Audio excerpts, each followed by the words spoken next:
Well, good morning. It is Tuesday. Are we still in April? No, we're in May. May 13th, 2014.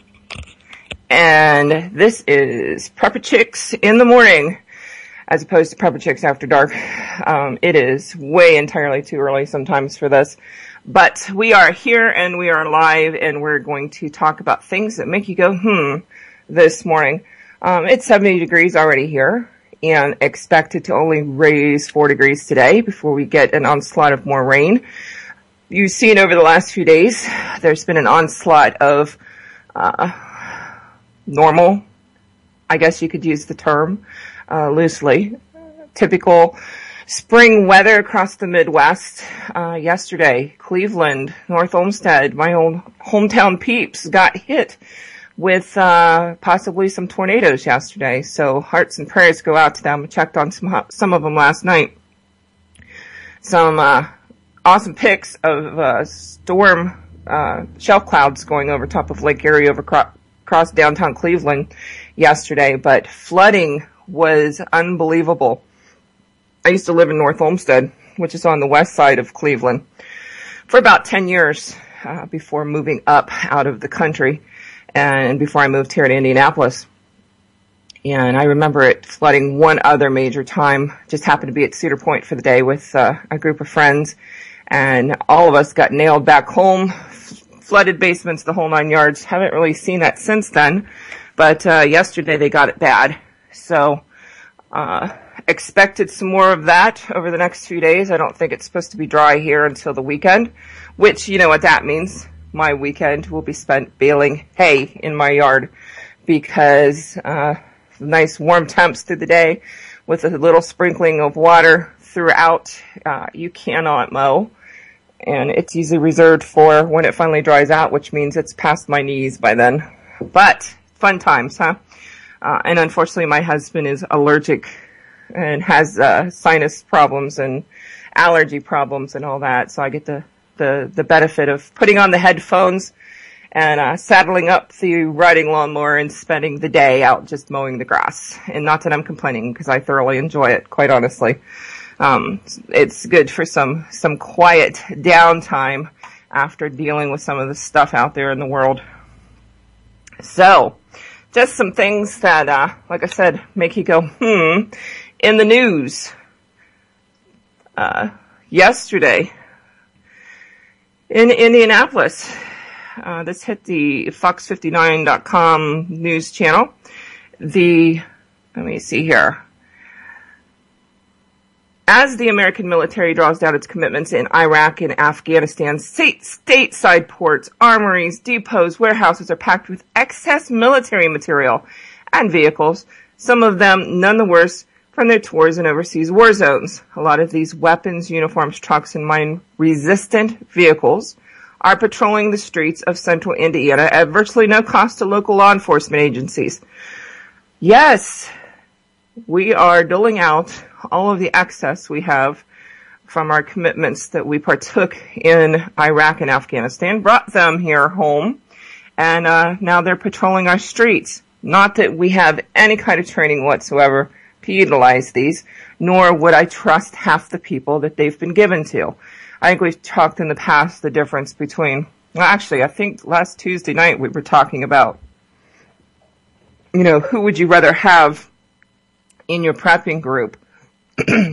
Your choice was between a law enforcement officer and someone from a military vet. And I think we all agreed that the military vet was the person we would have in our prepping group. And I think we all are, well, I can't speak for everyone, but let's just say some of us are hugely concerned about where the possible alliances lie for our law enforcement personnel based upon some of the stories that we've been hearing out of the news. Social media has this awesome aspect to it of sharing the news and what's going on out there. And it seems like more and more in the news, it's a little discouraging when we see, and I'm not bashing the police or anything like that, but I have to question some of their antics lately. So to take them and give them mine-resistant vehicles to patrol our streets with, I have to, my ears perk up and I get a little butterfly in the stomach. And it's like, more or less, it's like, holy shit. And it's like, great, that's just what we need. But in Indiana, and I'm sure in other cities throughout the country, we're going to see more and more of this. So, talking to the news, listening to the news, hey, it's a good thing, right? I would question that. But it goes on that, I don't know. It goes on to say, I'll be the last person to come and take anyone's guns. We'll have to wait and see about that. But, definitely something that was alarming that we would have mine-resistant tanks. At the same time, this past week in the news, Al-Qaeda, this is out of San Diego, is where I posted this story from, but Al-Qaeda is calling for car bomb attacks on American soil. Geez, that's a coincidence, right? So our local law enforcement agency gets the tanks to be able to survive. At the same time, Al-Qaeda is calling for car bomb attacks. And it does list multiple cities. I think that's a little, questionable because it gives the rest of us a false sense of security. But just something to keep an eye out for. One reason I like to stay out of the big cities and out of, venues with a lot of people in them. It's less that you can control around you. So just a heads up on that. So 2 coincidences. Third one that broke, 2 days ago. The State Department, our State Department, the United States State Department, is amassing explosive stockpile, not only ammunition, which we've been talking about for years now. The U.S. State Department has ordered hundreds of pounds of plastic explosives and thousands of containers of liquid explosives, shipping them to the location of U.S. centers that typically send sensitive materials to overseas embassies. According to procurement documents obtained through routine database research, the state recently put in 4 separate orders for high explosives. Purchases accompanied by tens of thousands of feet of detonating cords with hundreds of blasting caps and fuse igniters. The ultimate destination of these products and their cost is unknown, but the government contracting office responsible for arranging the purchases has an address in Virginia, site of a state diplomatic security field office. The procurement documents likewise list the explosive shipping destination or place of performance as Sterling, Virginia, which is home to the Diplomatic Pouch and Mail Unit, or DPMU, which is tasked with sending secure pouches and crates to U.S. embassies and consulates worldwide. So, there's your third things that make you go, all kind of linked together there. Looks like dynamite seems to be the weapon of choice right now. So just something, just setting red flags up there. So just wanted to give you all a heads up there. Also in the news this past week, not that we need more bad news, but just something to pay attention to. But the CDC announced yesterday that we have a second confirmed case of MERS infection, this time in Orlando, Florida. Again, the man flew in. Let's see here. I'm skimming through this article, and it is up on our Prepper Chicks Blue page if you're looking for it. It involves another unnamed healthcare provider who works in Saudi Arabia and is visiting the United States. The man first flew to London and then through Boston and Atlanta, arriving in Orlando on May 1st. He was hospitalized on May 9th and was placed in isolation once the MERS virus was suspected. Efforts are underway to make contact with any individuals who had close contact with the patient during travel or in the Orlando area. The patient remains in stable condition and is receiving appropriate care. Another good reason to stay out of these big cities and away from big airports and things like that. If you have to, you have to. There's no way around it. But it is one reason why I drive a lot more than I fly. When we lived in Cleveland, of course nobody came to Cleveland to visit. It's Cleveland. But, I had to fly everywhere and spent a lot of time at airports. sometimes not whether I wanted to or not. I know I spent an overnight trip in Baltimore, the Baltimore airport one time, because our flight got turned around, and of course, my next flight went out at 6 o'clock in the morning. It's now 1 o'clock in the morning. No sense going to find a hotel. But airports are quite interesting overnight if you stay there. Let's see here. So I'm going to share a story now.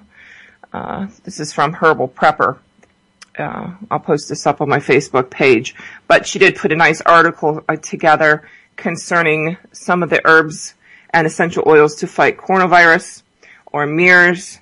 And I know I've heard the stories about thieves' oil and its ability to fight MERS. But I'll go ahead and post this up in the Facebook page, and you can all glean from her expertise when it comes to herbs and essential oils. But there are natural ways to combat this stuff.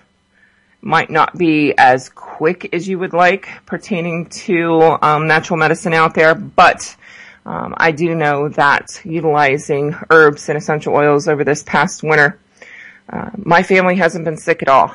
I know I'm knocking on wood here because, as soon as you say something, usually it happens. But utilizing the knowledge gathered and gleaned, it is what it is. But something that definitely everybody should pay attention to and dig more into. Is it going to work? So, pharmaceutical companies and everyday medicines now, to me, are a big racket. And once you get hooked on one medication, it usually leads to a plethora of others. I also dislike the fact of how nosy and intrusive our medical profession has become with just our family physicians. And you've all heard the stories in the past, so I'm not going to revisit them, but very concerned about their ability to justify their actions sometimes. So get away from that and build your knowledge preps on other alternate forms of medication out there. I think that's very, very important. In a downgrid situation, a lot of our medical field teams now do not know how to react in circumstances outside of their four walls with all their fancy equipment and sterileness. So, question, your medical team that you have now. Look for people in the medical field that have served overseas in unsterile environments, that have been missionaries, that kind of thing, because they're the ones that are going to be able to help you anytime there is a downgrid. So, the best, I should say. Moving on from there, let's see. For those of you in Florida, your governor has approved 3 sales tax holidays. The Florida Governor, Rick Scott, is giving his approval to a bill that would create 3 sales tax holidays this year. Scott signed the bill on Monday, which would have been yesterday, at the annual Governor's Hurricane Conference. Yes, it's that time of the year again. The measure includes a 9-day sales tax holiday on the sales of hurricane preparation supplies, such as batteries, flashlights, and generators. And this holiday starts on May 31st. The legislation also authorizes a 3-day back-to-school sales tax holiday in August. Under the bill, shoppers would not have to pay sales tax on any clothes worth $100 or less, school supplies worth $15 or less, or on the first $750 of a personal computer. The bill includes a 3-day sales tax holiday in September on the purchase of energy-efficient appliances. The legislation also eliminates sales taxes on children's bike helmets. List of items. Give me 1 second here while my computer scrolls through.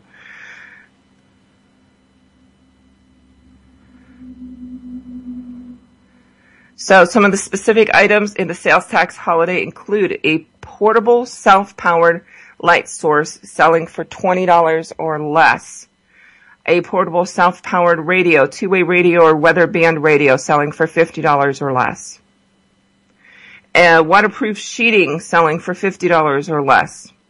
A self-contained first aid kit selling for $30 or less. A ground anchor system or tie-down kit selling for $50 or less. A gas or diesel fuel tank selling for $25 or less.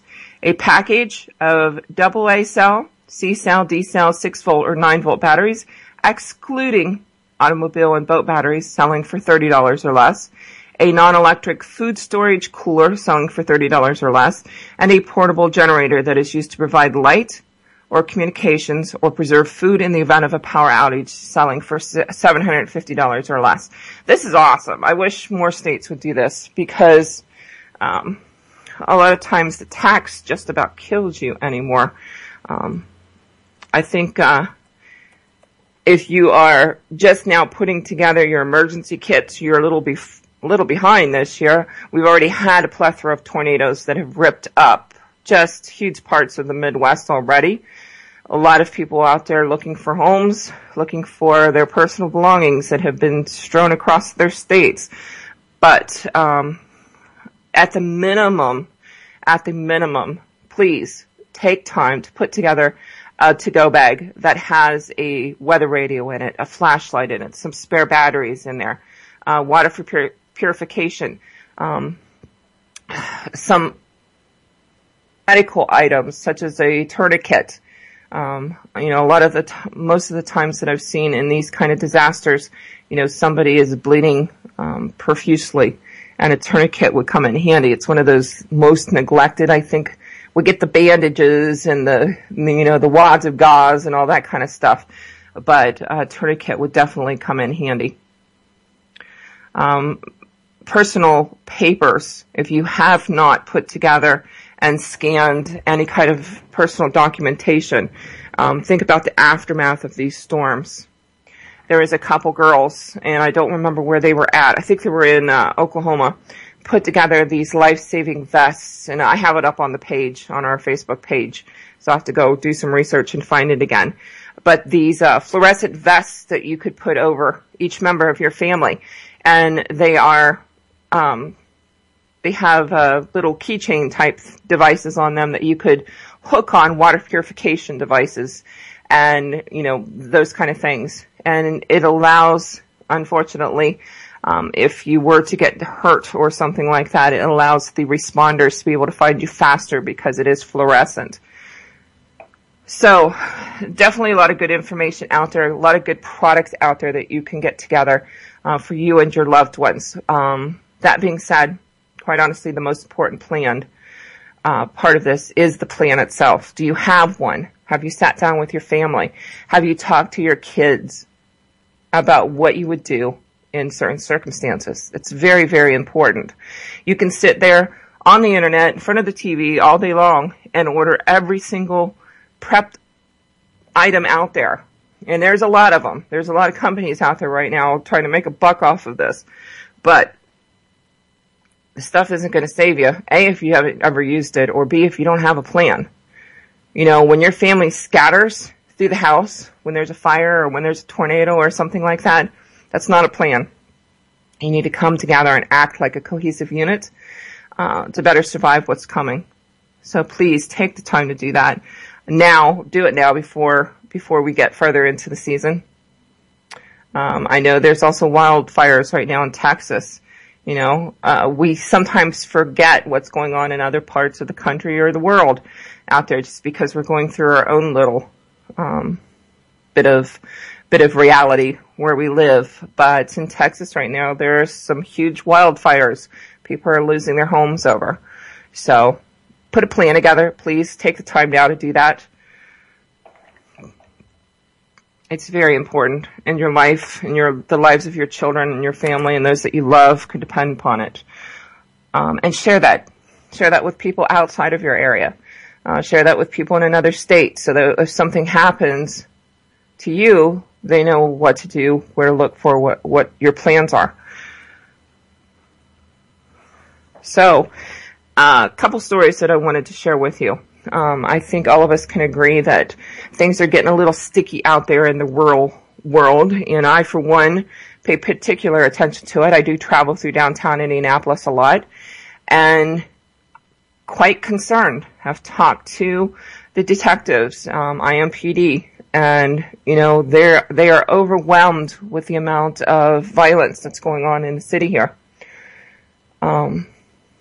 Just the other day, we had 5 people murdered again. This is an everyday occurrence here, it seems like. So as a female that travels through the city, a lot of times alone, it's my responsibility to protect myself, and no one else's responsibility. No one else. If I don't protect myself, nobody else is going to. It's been documented over and over and over again, the response time of police and law enforcement personnel, depending, sometimes, you know, justified or not, they're behind, backed up. I know, like I said, the police department here in Indianapolis is just, they don't know what to do, and which is a little concerning. They put themselves in harm's way every day, but you know, sometimes it comes down to, I think, well, they just, the last time I talked to them, it's kind of like the look on his face was just like, oh, what the fuck is going on? Because they don't know. So, whose responsibility is it to take care of yourself? It's yours. Nobody else's. You are not always with a male person, so don't rely upon them. Don't get married thinking, oh, my husband's going to protect me. You're not always together 24/7, or something could happen to him. So ladies, it's time to step it up and learn some self-protection. Now, whether or not you think that's firearms related, that choice is up to you. But a couple stories that I wanted to share with you that I did post. The first one is out of Savannah, Georgia. And this just happened over this past weekend. And I've never been to Savannah, and I've always wanted to. I've think from the things that I've seen about it, it's a lovely city. But this past week, a story broke on the Savannah local news, and I'm going to go through it here real fast. Occasionally it's important to take a look at crimes that did not result in a defensive gun use in order to remember why we carry every day. In this case, a family of 8, including 2 adult males, 2 adult females, and 4 young children were attacked in a well-traveled tourist area of Savannah, Georgia. The attack took place near popular restaurants, shops, and high-end hotels, yet not one finger was lifted to help the victims. You are responsible for your own personal safety. I don't know how many times I have to, say that. You alone. Nobody else. If you haven't had a chance, just go on YouTube and watch news reports of people being attacked and pay attention. Sometimes we get caught up in the act itself, but pay attention to the surroundings and what's going on. A lot of times there ain't nobody going to come to anybody's rescue, and they'll just stand there and watch. But Jim Thompson, one of the victims, had to go to the Atlanta media and social media in order to get his story out there. And here is an excerpt from his Facebook post, which he took public. It all took place shortly after dinner around 9:30. I was with my family of 5, so his wife, his 2 sons, Owen 11 and Noah 9, and his daughter, Julia 6, accompanied with his brother-in-law, Rob, who's also his business partner, and his girlfriend, Roberta, and their daughter, Savannah, who's 13. We had walked along the Savannah Riverwalk from their hotel, which is the Savannah Riverfront Marriott, to have dinner at the Bayou Cafe. After dinner, they explored the riverfront shopping, touristy area, and purchased some memorabilia in some of the stores. As we came closer to the Hyatt, we were confronted by an adult male who was extremely hostile. As our attention was concentrated on this particular person, I was rushed and tackled from behind into a parked car by another man. I went headfirst into the side of this car with the full weight of my assailant on top of me and crashed face first into the pavement. Immediately, there were 4 more men who punched and kicked me in the back of the head and neck while I was on the ground. Our children watched in horror as my brother-in-law tried to pull these attackers off of me, only to have another large adult male grab him from behind with his forearm buried into his neck, squeezing his carotid or arteries and smashing him to the ground. As I was escaping from the melee of attackers upon myself, I saw a large male dragging my wife by her hair across the river walk. I did everything possible to make sure that his hands were completely released from my wife. I was then once again assaulted by several more people from behind. His brother-in-law was held in a chokehold just long enough for the main instigator to run to him and send a solid strike to his left eye, which instantly swelled shut. Rob was, however, able to free himself from the choking restraints of his attackers, but I would expect nothing less. After all, he is a retired airborne ranger from the U.S. Army. But our strengths and alert minds were simply not enough to save our children from this brutal attack. I could care less about the bags of our recent purchases being stolen during this attack robbery and the cuts and bruises on my body. But what really upsets me is that my 6-year-old daughter was punched in the stomach. Both of his sons were thrown around. His niece was viciously attacked by one of the older women in the crowd. She was scratched up mercilessly as she tried to save the children, and his wife was yanked around by her hair by a man 3 times her size. All 8 people in his group were assaulted. What really puzzles him is, where were the police in all of this? There was absolutely no police presence anywhere to be seen or heard from. In order to escape further attack, we rushed into an ice cream candy store, which was merely 10 feet away from where the incident took place on the Riverwalk. Our attackers stood out front in a mob, waiting for us. The shop owner yelled at us that he didn't need any of this in his store to hurt his business. Mind you, we were bleeding from multiple lacerations, our clothes torn apart, and with a group of small, terrified children. We asked him to please call 911 and get the police there immediately.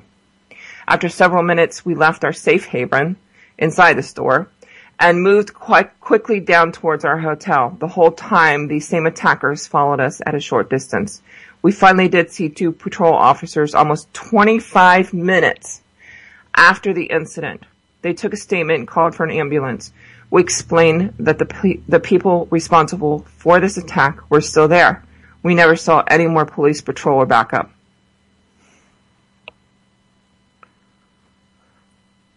Channel 2 Action News reached out to the Savannah Police Department, and a spokesperson said that they're going through surveillance camera video of the attack and that they're also looking at when the first 911 call was made to assess the response time. It's devastating. My family, the whole way back, was, Daddy, we thought you were going to die. We thought they were going to kill you, the man said. And it goes on in this story to talk about, I'm guessing this story could have turned out much different if Jim and his brother-in-law, a combat veteran, had been armed. This also makes a case for standard capacity magazines and carrying more than one with you at all times. Some will dismiss this and say, oh well, no one was seriously hurt, but I can tell you from reading numerous crime reports that it only takes one errant blow or fall to cause serious injury or death. And I will attest to that. I know one of my employees, 2 summers ago, he got punched for some reason. I don't know. I didn't dive into it, but, and fell backwards and cracked his head, the back of his head, on a table, and,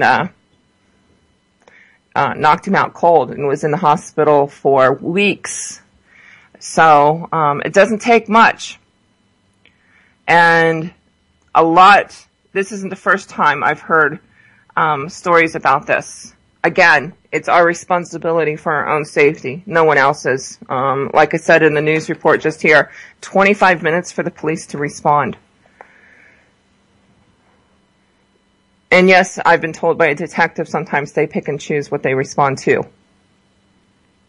depending on what's going on. Harsh reality, you get calls in all the time, and some are more extreme than the others.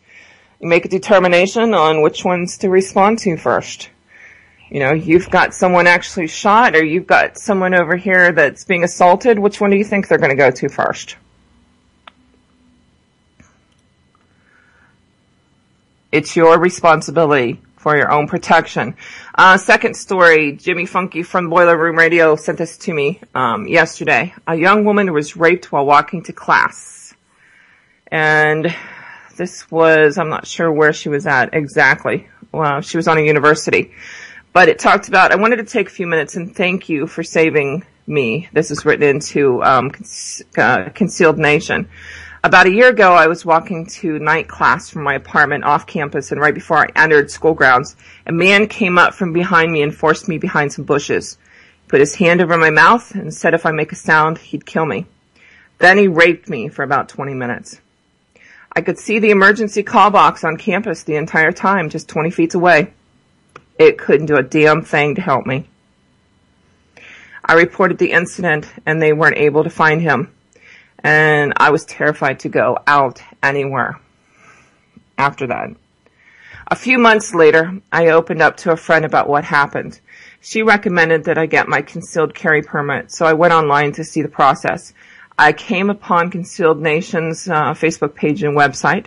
They gave me so much great information and really helped me with the whole process and taught me a lot about concealed carry. So I applied for my permit and got it 7 months later. She then bought a Ruger LCP and started practicing at the range a few times a week. Not even 2 months into having her permit, deja vu happened again. She was walking home from a class, and the same exact man approached her and tried to do the same thing again. This time, though, I was prepared. I immediately recognized him and told him to stand back. She drew her gun from her purse and held it on him while she dialed 911. She goes on to say, I held him at gunpoint until the police got there. It turns out that he was responsible for numerous rapes in the area. He had a gun on him and is now spending a long time in prison. He also admitted to watching me for a while to see where and when I went to class and left to go home.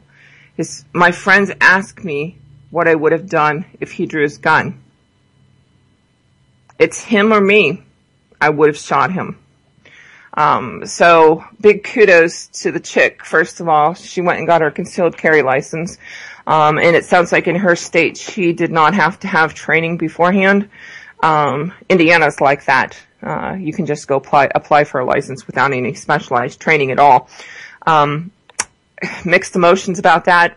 I am against mandatory training, but I think it's personal responsibility to get training, if that makes any sense. But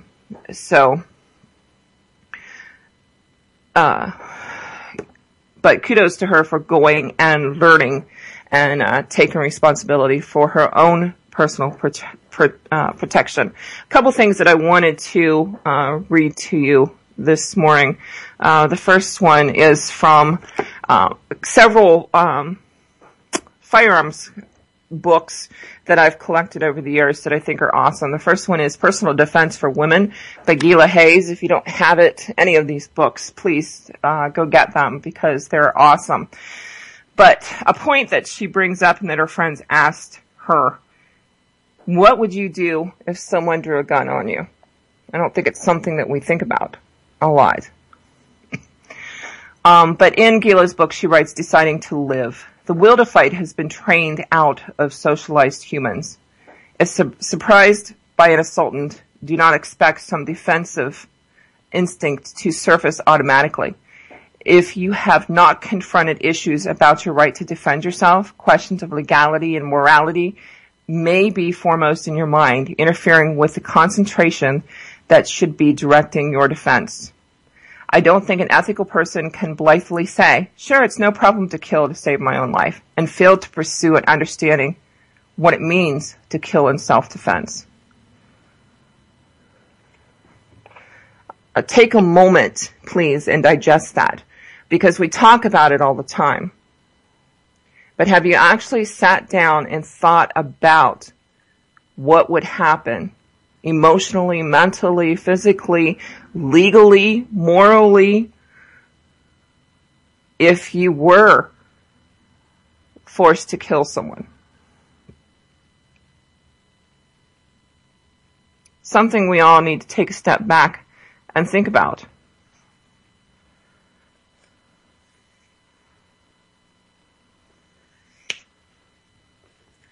Going from there to another book that I like. It's called Fight Like a Girl and Win by Lori Hartman. Decide to finish the fight. It ain't over till it's over. In the boxing ring, there's the count. In the race, there's the finish line. In the game, there's the clock, the bell, the buzzer, the final out. In real life, there's you and some crazy maniac that you're still wondering about after you just managed to deliver a nifty counterattack kick, elbow, head slam technique. Before you pat yourself on the back, however, there's something you need to consider. Is he down for the count, or is he still coming after you? In other words, is it really over? In order to claim victory in a fight, it's got to be finished. This doesn't necessarily mean drastic or extreme. We're not looking for dead bodies strewn in the street, blood, guts, cries of extreme pain or consciousness, but the fight must be a done deal. A completed fight is when either you or your attacker, hopefully him, quits, surrenders, stops fighting due to discomfort, or can't get back up. Then, and only then, is it over. Someday, if you find it necessary to engage in some hardcore self-defense, you don't want to kick the bad guy in the testicles and then stand back with your hands on your hips thinking, there, that'll show you. The bad guy is a Class A, number 1, poor sport. He is never going to wave the white flag or offer you the congratulatory handshake. Quite the contrary. If this guy can muster the energy to get back up again, he's going to come after you harder and more brutal than ever. Now he's really ticked off. His pride is wounded, along with a few of his other parts. And the martial arts self-defense technique ends with what is called the finish. This is the crowning blow. You may have gotten him good a few seconds ago, but now you're really going to put an end to this problem. The finish can be a series of final punches and can be 3 or 4 kicks in a forward direction to push him back and away from you so that you can run. Other times it will be a massive final power punch while he's still on the ground. Often it will be a move to push the enemy away from you as you gain distance, preparing to escape and run. We see the problem of the unfinished fight depicted in movies all the time. In the last scenes of the film, there seems to be an obvious winner. The hero gives the bad guy some awesome slammer that we assume has finally rid the world of this horrible character. The bad guy crashes and burns. Everyone thinks he's goner. The hero wipes the blood from his face. He's exhausted. He staggers to his feet, studying the motionless body of his enemy on the ground. And then the hero makes his big mistake. He turns his back on his opponent, thinking the time has come for him to walk into the sunset. But to everyone's surprise, the bad guy is back, and this time with his most horrific attempt yet at total destruction of our hero. I watched this play out in real life many years ago in Santa Monica. Some intoxicated nitwit was standing in the middle of a very busy street, kicking the doors of passing cars. Traffic was heavy, so the cars were either traveling very slowly are stuck in major gridlock. This guy was going car to car, kicking out the doors. People were too frightened to get out of their cars to stop him. He was obviously out of his mind on drugs or alcohol. Then suddenly, here came this other guy who attempted to be somewhat of a good Samaritan. He exited his car and actually tried to reason with the drunk and get him off the street. But after a while, the two of them started arguing. That soon escalated into a pushing and shoving match. Finally, each man pushed one last time. Then they backed off from each other with their hands up as if to say, okay, dude, that's it. Suddenly, right before my eyes, I watched it all unfold. The Good Samaritan made his big mistake. He turned his head, looked over at his car, pivoted his pips, and started to leave, thinking it was time to head off into the sunset. Through his drunken stupor, the car-kicking fool recognized his only opportunity for a crowning blow. He transitioned forward with incredible speed, cold-cocking the Good Samaritan for all he was worth. This time the nice guy went down with a broken nose and blood all over the place. Never, ever turn your back.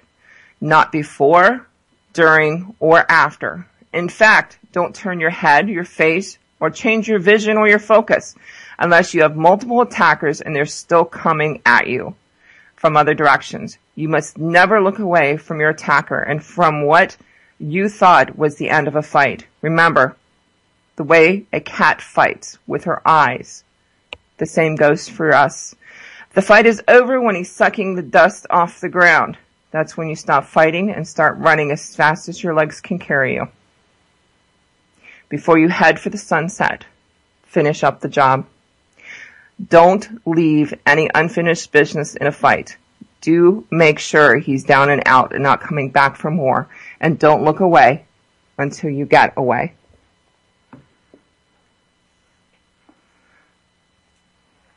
Are we there in our minds? Have you thought about it? Last, the cornered cat, Kathy Jackson. I got to meet her at the NRA convention when it was here in Indianapolis. One awesome woman. But in her book, she has a section here, Turning Fear into Safety.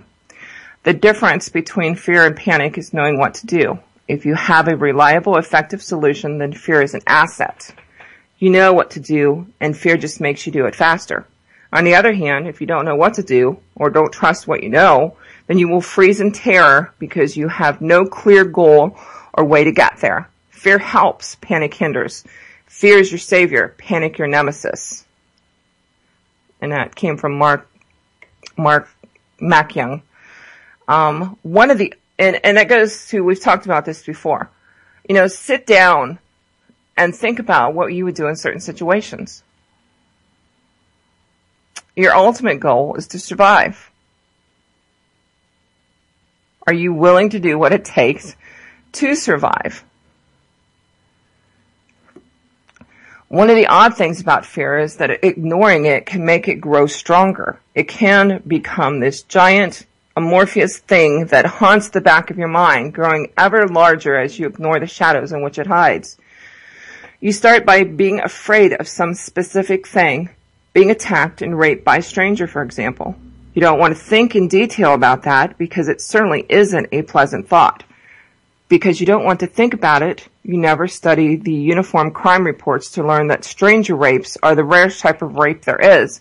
So you never learn that most involve women who make high-risk lifestyle choices.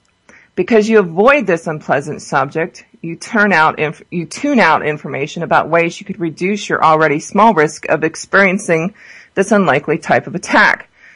So that quiet little spot in the back of your mind, unexamined, grows into this huge black hole in which all strangers, or maybe even all men, become dangerous aliens to avoid. So how does one set about reducing this oversized black hole of fear back to its proper proportions? Listen to your fear. The first step is to face your fear and acknowledge it for what it is.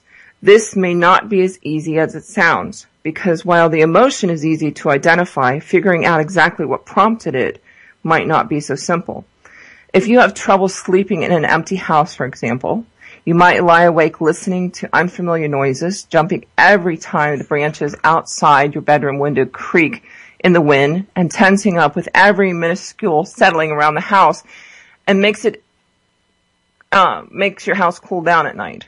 You're an adult and you know that noises don't hurt people, but noises frighten you all the same. How could this be? A little analysis might help you realize that the noises aren't the things you fear. Instead, the noises just get your imagination going. You actually fear a danger that the noises suggest. So it is time for a little introspection. Might you fear that someone is in your house with you? Or that someone is trying to break in? That is one possible explanation. It isn't enough to look for the thing that triggered your fear, because often the trigger isn't really threatening after all. You need to take it a step further and figure out how the things that triggers your fear implies a real threat that could harm you. You need to educate yourself. The next step is to educate yourself about the possible threat and find ways to reduce your risk. For example, if you're worried about being carjacked, research ways to reduce the likelihood of it happening to you. Ask how you can lessen your risk of being harmed if it does happen.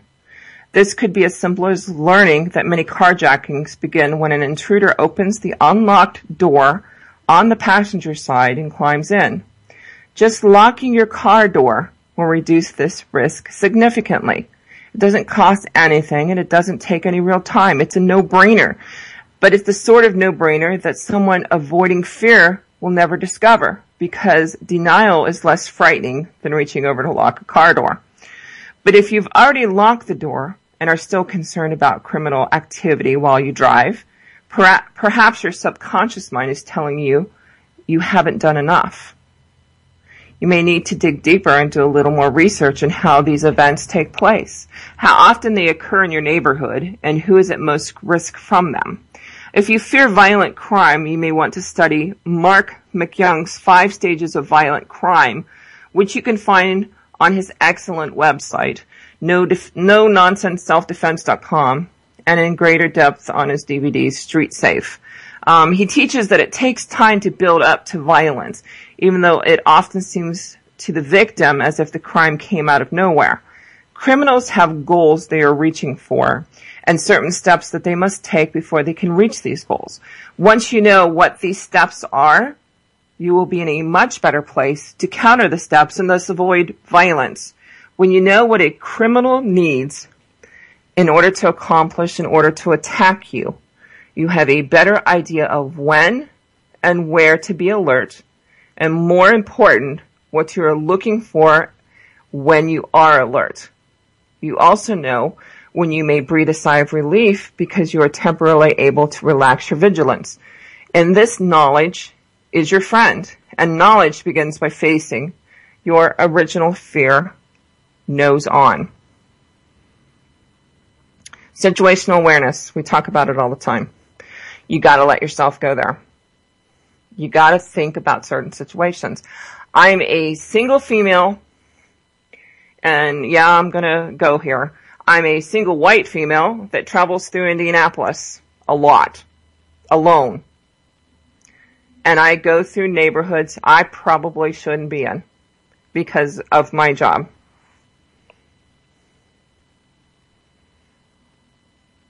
Have I sat down and thought about all the repercussions of what could happen? Oh, you're damn skippy, I have.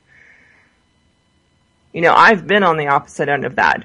My childhood, my younger adult life hasn't been all lily white and stress-free, let's say. So I've been in situations that I never, ever want to have to repeat. Nor do I want anyone else, my children, my daughter, to ever have to live through.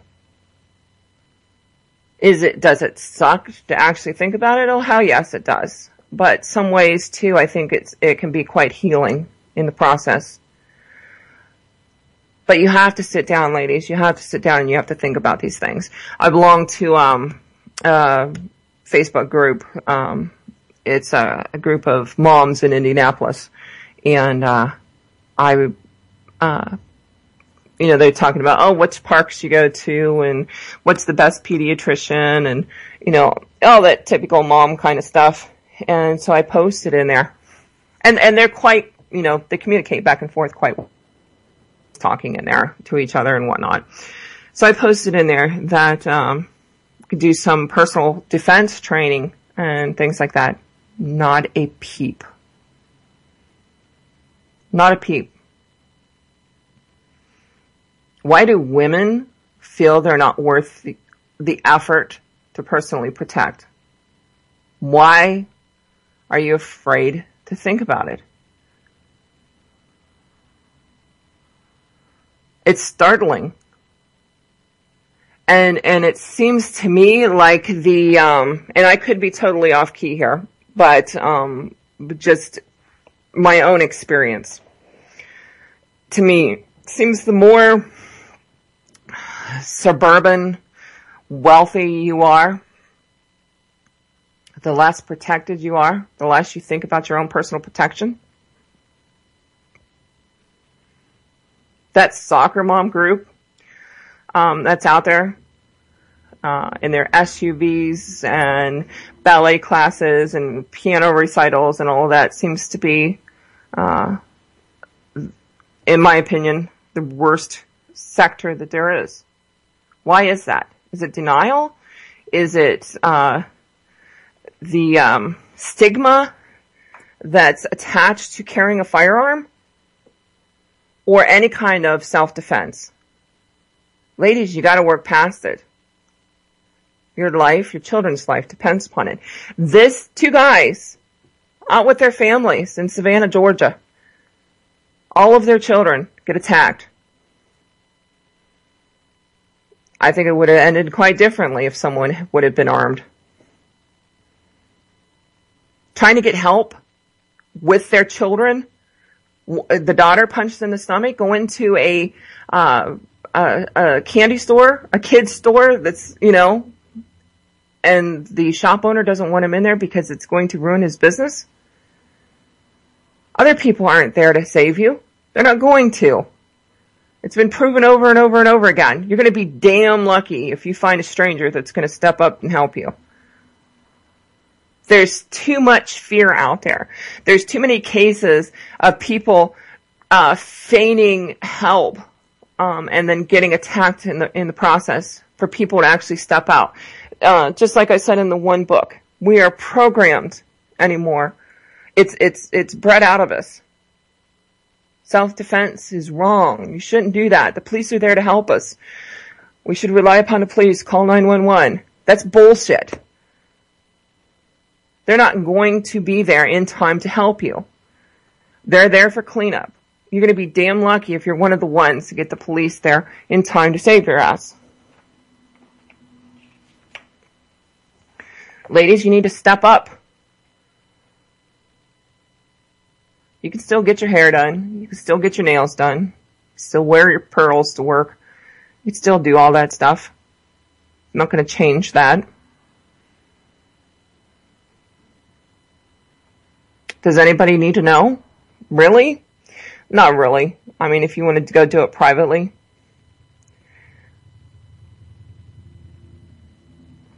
But don't you want your friends to be safe too? Why do we have a fear of this?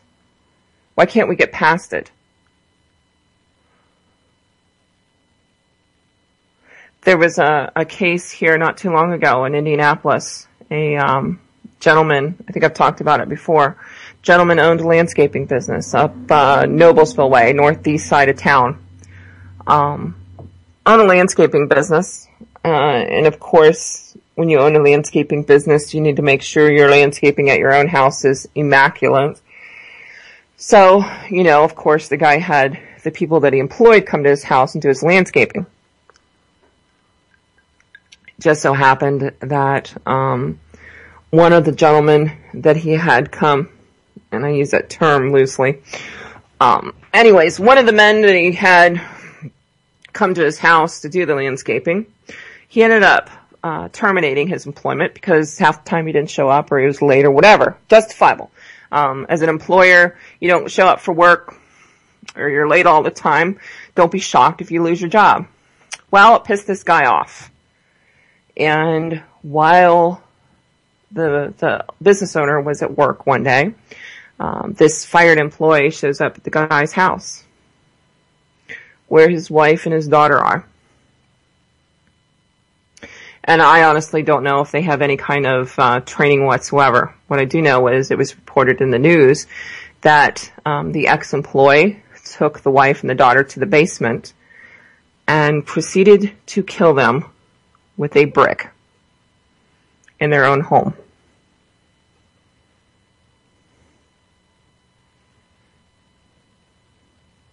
Ladies, you got to take responsibility for your own protection. You need to teach your daughters to protect themselves. Your life depends upon it. Their life depends upon it. If anyone out there listening needs help in any way, please don't hesitate to contact me.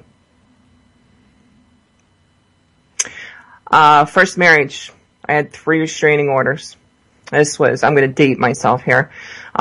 This was pre-O.J. Simpson with his little incident. 3 restraining orders. Learned real fast. There's just a piece of paper. Later on, yeah, it can be used in court if you make it that far. But it's just a piece of paper. If anyone out there needs help at all, please don't hesitate to contact me. You can find me on Skype. You can find me on our website. You can find me on Facebook, or email me, prepperchicks@yahoo.com. Been there, done that. Learn lessons the hard way. I'm here to help you before it becomes a hard way for you. So, let's end this on a positive note. Big thanks to Jules at UCY.tv for the ability to come on in the mornings and the evenings and say, hey, wake the fuck up. She does an awesome job. A lot of good programs out here on her little radio station. So stick around some other time and check into some of the other ones. Plethora of information, plethora of subjects out there. Tonight, we'll be back at 11 o'clock for Prepper Chicks After Dark. Should be an interesting show. One of the mouthy ones in the chat room. I've been, Facebook acquaintances with Doc for quite a while now. She's not been silent in, sharing her knowledge and her love for geology, and, have had multiple conversations about earthquakes and volcanoes and all that kind of stuff. And of course, as preppers, that's what we watch. It's not all about the zombies sometimes. So, she's actually going to be joining us on Prepper Chicks After Dark tonight to talk about some downgrade situations. So please stop back and join us. Come on 11 o'clock Eastern Standard Time tonight, and going to put some questions specific to her knowledge together. Yellowstone is in the news, so I'm sure we'll be talking about that. But she is highly educated in all forms earthquake related. So she has a little paper.